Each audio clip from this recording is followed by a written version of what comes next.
기도해 주셔서 어제 이사를 잘 했습니다. 날이 어찌나 덥던지 아침부터 저녁까지 더워가지고 땀이 그냥 계속 흐르는데 짐을 그냥 싹 다 널어놓고 지금 잠을 자고 왔습니다. 우리 안 목사님 새벽에 30분 걸려서 이렇게 오면 어떡하나 이렇게 걱정해 주시는 우리 성도님들이 기도해 주셔서 그런 일이 없이 얼마나 염려를 해 주셔가지고 어떻게 하나 잠도 못 주무시고 그러셨대요. 제가 너무 감사드리고 하나님께서 또 좋게 인도해 주심을 또 감사드립니다. 오늘 여호수아 7장 말씀, 이제 여리고 성을 이제 무너뜨리고 큰 승리를 맛보고 나서 이제 아이성, 이제 앞에 있는 아이성을 이제 점령을 하려고 하는데 하나님께서 가라고 명령하지 않으셨는데 그들이 하나님의 말씀 없이 이제 여리고의 큰 그 승리를 맛보았으니까 아이성은 그거에 비하면 아이성도 꽤나 큰 성읍이었거든요. 근데 여리고성 큰 성읍을 이제 무너뜨린 경험이 있고 나니까 이제 그들이 정탐꾼을 보내서 이곳은 뭐 2-3천 명만 우리가 가도 충분히 이길 수 있는 성입니다. 그렇게 여호수아에게 정탐 보고를 하게 됩니다. 그러면 여호수아도 기도를 하고 하나님께, 하나님 저희가 올라가도 되겠습니까? 이렇게 물어야 마땅한데 오늘 보면 그런 장면이 없어요. 여호수아가 그 정탐꾼의 말을 듣고 이제 올라가게 됩니다. 우리의 힘으로 할 수 있다고 생각을 한 거죠. 그리고 여리고 성도 결국에는 하나님께서 그들에게 승리를 주신 것입니다. 하나님이 약속하신 대로 가나안 땅에 들어갈 수 있도록, 가나안 땅은 뭐예요?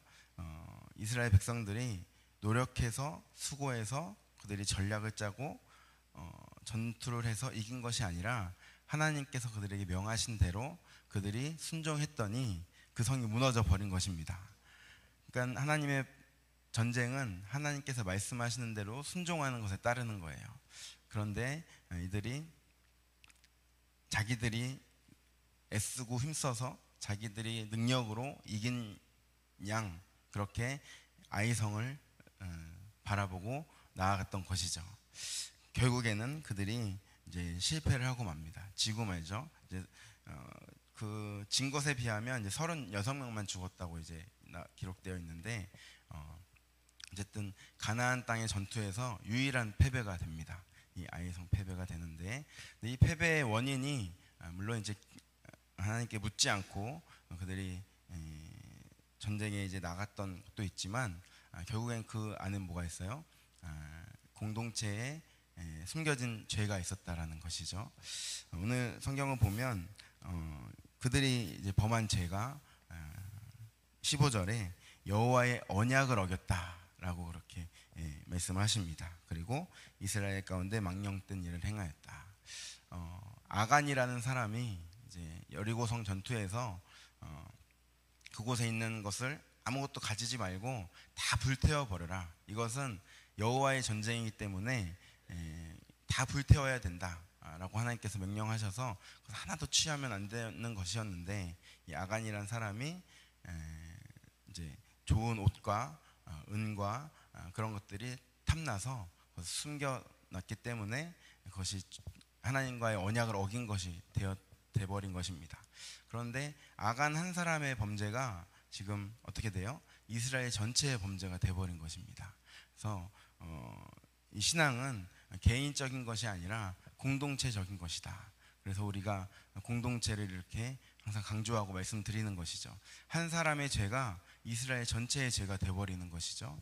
그래서 우리는 나 하나만 올바로 선다고 되는 것이 아니라 우리 옆에 있는 지체들 바라보면서 그 지체들이 또 온전히 설 수 있기를 함께 기도해야 되는 것입니다. 우리가 그렇게 공동체를 바라보며 그렇게 우리가 세워가고 있는 줄로 믿습니다. 이제 여호수아가 하나님 앞에 옷을 찢고 이스라엘 장로들과 함께 땅에 엎드려서 머리에 티끌을 뒤집어 쓰고 하나님 앞에 기도하게 됩니다. 이제 드디어 정신을 차리고 하나님 앞에 기도하게 되는데 이 기도의 내용이 약간은 아쉬워요. 왜 우리를 이 땅으로 인도하여 들여서 이렇게 많은 민족들 앞에서 조롱거리가 될 만큼 우리를 이렇게 하셨느냐고 그가 하나님께 그렇게 원망의 말투로 이렇게 말을 하게 됩니다. 우리가 요단 저쪽에 만족하게 여기서 거주하였더라면 좋을 뻔하였나이다. 그렇게 하나님께 묻게 되죠. 하나님께서 너희가 나의 언약을 어겼고 온전히 바친 물건을 너희가 가지게 되었다. 하나님께서 이제 이스라엘 백성들을 가나안 땅으로 인도하여 들이실 때 이스라엘 백성들이 점점 이제 전쟁에서 승리를 하면서 지금 가나안 땅에 입성하게 돼서 그곳 주민들이 마음이 높고 정신이 지금 막 혼미한 상태였는데 지금 이 아간의 죄와 이스라엘의 죄 때문에 오히려 이제는 이스라엘이 그 마음이 녹아서 물같이 되고 정신이 지금 나간 상황이 되게 되는 것입니다. 12절을 보니까 하나님이 온전히 이 모든 것을 바쳐라. 그러니까 히브리 말로 헤렘이라고 하는데 이 전쟁은 온전히 바쳐진 전쟁이다. 헤렘 해야 된다. 다 불살라야 된다. 그런데 그들이 그 언약을 지키지 않았기 때문에 너희가 오히려 헤렘이 된다라고 말씀하십니다. 우리 12절 같이 선포하도록 하겠습니다. 그러므로 이스라엘 자손들이 그들의 원수 앞에 능히 맞서지 못하고 그 앞에서 돌아섰나니 이는 그들도 온전히 바친 것이 됨이라. 그 온전히 바친 물건을 너희 중에서 멸하지 아니하면 내가 다시는 너희와 함께 있지 아니하리라. 아멘. 너희가 오히려 온전히 바친 물건이 된다. 너희가 헤렘이 된다 라고 말씀하시는 것입니다. 그러니까 하나님의 자녀라고 구원이 따놓은 당상으로 있는 것이 아니라 언제든 하나님의 뜻에 불순종하고 넘어지게 되면 그도 헤렘이 돼버릴 수 있다는 것입니다. 그러니까 우리는 항상 깨어서 기도하고 하나님의 뜻을 늘 구하면서 살아야 되는 줄로 믿습니다. 그래서 이제 하나님께서 그 온전히 바쳐진 물건을 너희 가운데서 제해라. 너희가 내 지파대로 가까이 나와서 족속을 뽑을 것이요 또 제비 뽑아서 족속 가운데 가족을 뽑을 것이요 가족 중에 이제 뽑으면 너희가 그 온전히 바쳐진 물건을 숨긴 사람이 나올 것이다 해서 오늘 그렇게 하니까 유다 족속 중에 세라의 족속이 뽑혔고 그 족속에서 삽디의 가족 중에서 갈미의 아들인 아간이 이제 뽑히게 됩니다. 여호수아가 아간에게 너가 무슨 일을 했느냐라고 하니까 이러이러한 일을 했습니다. 그래서 노력한 물건 중에서 시나이 산의 아름다운 외투, 시나이 산의 아름다운 외투하면 지금으로 말하면 명품 이제 옷이거든요. 그 명품 옷을 하나 한 벌과 은 200세개가 50세개 되는 금덩이 하나를 보고서 탐내어 가졌나이다. 그 물건이 내 장막 가운데 있습니다. 이렇게 이제 실토하게 되죠. 그래서 여호수아 사람들을 보내서 그것들을 다 가지고 와서 이것을 깨끗게 하기 위해서는 죽여야 된다고 하나님께서 말씀하시는 것입니다. 이것이 죄의 심각성이죠. 죄가 얼마나 무서운 것인가. 하나님 앞에 있는 죄들은 반드시 없애야 되는 것입니다. 그러니까 아간이 회개했다고 끝나는 것이 아니라 이 죄로 말미암아 하나님의 언약을 어긴 죄, 그리고 하나님께서 온전히 모든 것을 바치라 불살르라 했는데 그가 그 하나님의 언약을 어기고 이렇게 숨김으로 인해서 이스라엘 전체가 이제 죄를 지은 것이 되어버렸기 때문에 하나님께서 너희 가운데 이 죄를 제거하라. 아간의 가족, 그와 아간만 죽는 것이 아니라 그의 가족과 그의 종들과 그의 모든 소유가 그의 장막까지도 다 이제 불살르라고 하나님께서 말씀하신 것입니다. 그래서 너무나도 그냥 인간적으로 보면 다 같이 살던 공동체의 사람이었잖아요.